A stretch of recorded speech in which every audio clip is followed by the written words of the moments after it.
شكرا للأستاذ هناد على هذا العرض حول تعثر مشروع الوحدة المغاربية.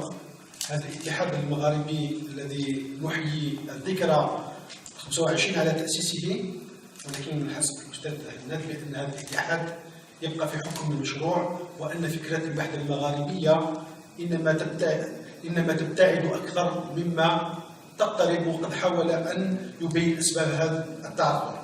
المداخلة الثانية هي الأستاذة سعيدة بناني. عنوان المداخلة هو المؤسسات الثقافية المغربية تحديات البناء وآفاق فعيل. الأستاذة بناني والورقة المعدة هي معدة باللغة الإنجليزية، أما العرض سوف يكون باللغة الفرنسية لتسهيل التواصل. فلتتفضل الأستاذة وشكرا.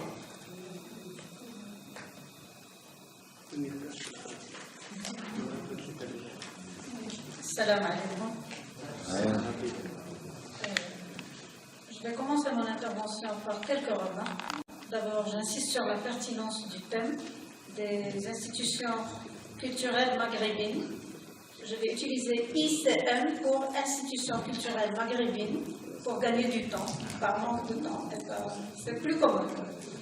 La pertinence du thème parce que c'est un contexte du printemps arabe, de la crise économique mondiale, des conflits. Il y a énormément d'attentes des Maghrébins en dehors du Maghreb, du monde entier, et de l'Union européenne, des États-Unis, de l'Afrique. Donc tous les yeux sont concentrés sur ce qui se passe au Maghreb aujourd'hui. Et il y a aussi des attentes et des pronostics d'experts au niveau national, régional et international qui disent que le Maghreb est un pôle de développement, un marché émergent. Donc il y a d'énormes attentes concernant le développement et l'avenir du Maghreb, un avenir brillant paraît-il si on s'y met. D'un autre côté, au niveau de la pertinence du thème, professeur Letmani a parlé de processus en cours. La plupart des intervenants ont signalé ici et là quelques initiatives, pas forcément importantes, pas significatives selon eux, mais le Maghreb est un processus en cours depuis la date fatidique il y a 25 ans. Et au niveau d'un survol rapide de la revue de la littérature sur le Maghreb ou sur la culture au Maghreb, il y a plus d'1 million d'articles au niveau de textes ou de sites, au niveau d'un survol de l'Internet, tout ce qui concerne le Maghreb, mais aussi, très important, il y a pas mal d'activités en cours concernant le domaine culturel, au niveau d'associations, d'échanges académiques ou autres. Donc, je passe de la pertinence à préciser que mon propos ici est proactif. Je ne m'aventure pas, je veux m'éloigner des instituts classiques nostalgiques, défaitistes et des échafaudages utopiques et chimériques. Donc, je mets un accent particulier sur le côté pratique des institutions culturelles maghrébines. Mon approche est inclusive et je veux absolument insister à ce niveau que pour ma part, les institutions culturelles maghrébines ne peuvent avoir une raison d'être qu'en association avec les institutions politiques maghrébines. Autrement dit, on ne peut parler de politique maghrébine, de politique culturelle maghrébine qu'en parlant de son interaction avec une politique économique maghrébine. Donc cette dissociation que l'on établit en général n'est pas productive. Par ailleurs, je fais juste un petit parallèle. Parallèlement à cet événement extrêmement important aujourd'hui, comme mes collègues l'ont déjà signalé, il y a le forum du patronat maghrébin. Et dernièrement, au niveau du forum de Paris, les experts dans différents domaines se sont mis d'accord et ont unanimement insisté sur le fait qu'il y avait un potentiel extrêmement important au niveau du Maghreb, non seulement au niveau du développement économique, mais aussi au niveau du développement culturel. On pourrait s'attendre à des mots-clés habituels et classiques que je vais utiliser dans mon intervention. Moi, je vais utiliser des mots inhabituels, probablement provocateurs. Je m'attends à ce que tout le monde ne soit pas d'accord avec moi.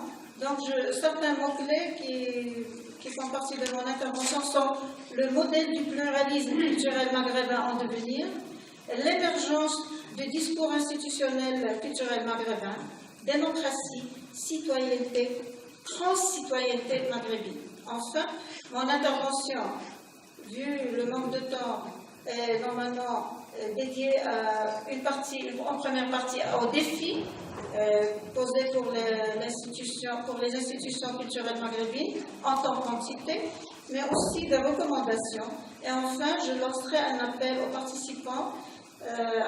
J'espère qu'à la fin de cette intervention, de ce colloque, il y ait une création d'un observatoire, d'un groupe de recherche, peu importe l'intitulé, où les intervenants du domaine académique et du domaine politique créeraient un network dédié à la recherche, à l'étude et aussi à la promotion des institutions culturelles maghrébines.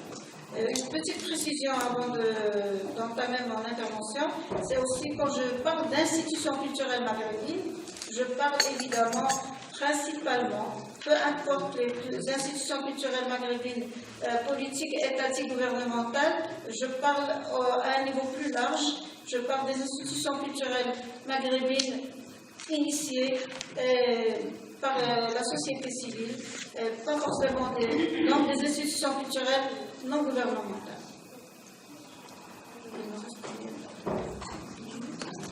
Très bien. Dans un contexte où le Maghreb fait face à des soubresauts mondiaux de conflits, de crises économiques et écologiques, de transformations sociales, politiques radicales, fécondées par le printemps arabe, la responsable du projet de l'Union du Maghreb arabe, démarré en février 1989, date anniversaire aujourd'hui, entre aujourd'hui dans un processus d'urgence unanimement concerté dans une phase cruciale de reconceptualisation, de redynamisation et de déploiement proactif à travers des créneaux diversifiés par des modalités innovantes et des chantiers très ambitieux. Ces processus maghrébins, fruits de grandes aspirations d'émancipation et de développement des Maghrébins, qui s'inscrivent dans un cadre de concertation régionale entre les États-Unis, l'Union européenne, l'Union pour la Méditerranée et l'Afrique sur des problématiques complexes telles que la sécurité, la lutte contre le terrorisme, l'immigration, le chômage des jeunes, la pauvreté, l'environnement, les ressources naturelles et énergétiques, etc. Les institutions maghrébines en général et les institutions culturelles en particulier sont un levier de développement économique et social. Elles jouent un rôle majeur pour assurer la stabilité, la coexistence pacifique dans la région. Par ailleurs, les ICM sont un laboratoire, un laboratoire spatio-temporel physique et virtuel propice à l'émergence de la citoyenneté maghrébine, de la transcitoyenneté du Maghreb.